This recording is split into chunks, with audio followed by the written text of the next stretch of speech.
నేడు వరంగల్లో సీఎం రేవంత్ పర్యటన కాకతీయ పట్టణాభివృద్ధిపై సమీక్ష.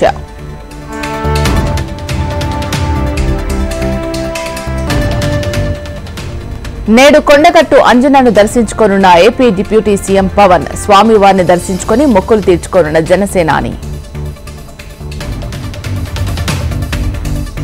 తెలంగాణ డిఎస్సి పరీక్షల స్కెడ్యూల్ విడుదల. జూలై 18 నుంచి ఆగస్టు 5 వరకు పరీక్ష నిర్వహించనున్న అధికారులు.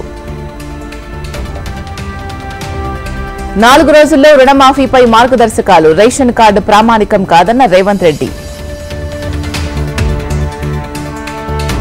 పీసీసీ ఎవరికి ఇచ్చినా అభ్యంతరం లేదు. 10 ఏళ్లలో పీసీసీ చీఫ్ సీఎం అవుతారన్న జగ్గారెడ్డి.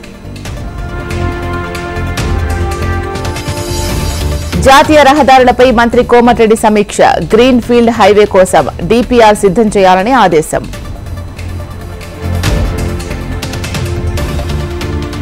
ప్రజల ఆకాంక్షలకు అనుగుణంగా పనిచేద్దాం.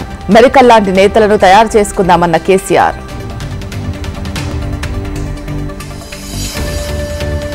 కాంగ్రెస్ లో చేరిన చేవెళ్ల ఎమ్మెల్యే కాళే యాదయ్య. ఢిల్లీలో పార్టీ కండువా కప్పిన రేవంత్ రెడ్డి. మున్సిపాలిటీల పరిస్థితులపై మంత్రి నారాయణ సమీక్ష. నిధులు, వర్షాకాల సన్నద్దత, తాగునీటి సరఫరాపై చర్చ. అత్యధిక లాభాలు ఇచ్చే ఏకైక పంట పామాయిల్. సాగు విస్తీర్ణం పెంచాలన్న మంత్రి తుమ్మల. ములుగు జిల్లాలో మంత్రి సీతక్క పర్యటన. కరకట్ట నిర్మాణాలు పరిశీలించి అధికారులకు సూచనలు.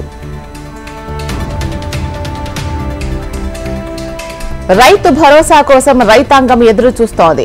రుణమాఫీపై ప్రజల్లో నమ్మకం సన్నగిల్లిందన్న కొప్పుల ఈశ్వర్. మొక్కలు నాటే కార్యక్రమం చేపట్టిన టీబీజేపీ. 3 రోజులు మొక్కలు పంపిణీ చేస్తామన్న నేతలు.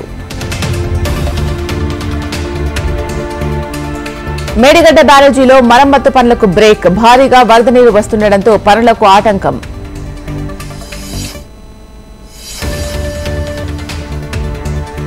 పోలవరంపై చంద్రబాబు శ్వేతపత్రం. ప్రాజెక్టును జగన్ గోదావరిలో ముంచారని ఆగ్రహం.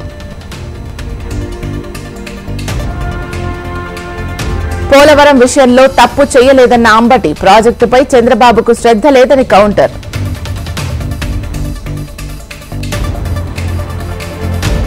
ఏపీ టీడీపీ అధ్యక్షుడిగా బాధ్యతలు స్వీకరించిన పల్లా. కార్యకర్తల సంక్షేమానికి కృషి చేస్తానని వెల్లడి.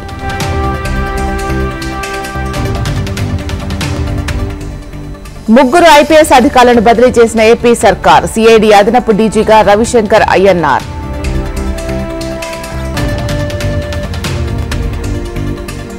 మల్లికార్జున ఖర్గేతో భేటీ అయిన సీఎం రేవంత్. పీసీసీ నియామకం, మంత్రివర్గ విస్తరణపై చర్చ.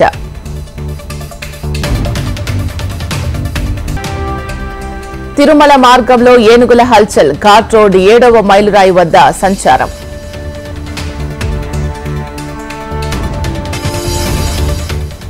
టీ పేపర్ లీక్ పై పార్లమెంట్లో దుమారం.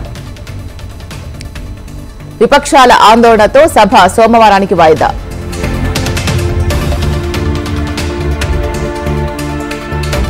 నీట్ పేపర్ లీక్ తో విద్యార్థుల ఏళ్ల శ్రమ వృధా. పార్లమెంట్లో చర్చకు ప్రతిపాదించామన్న రాహుల్ గాంధీ.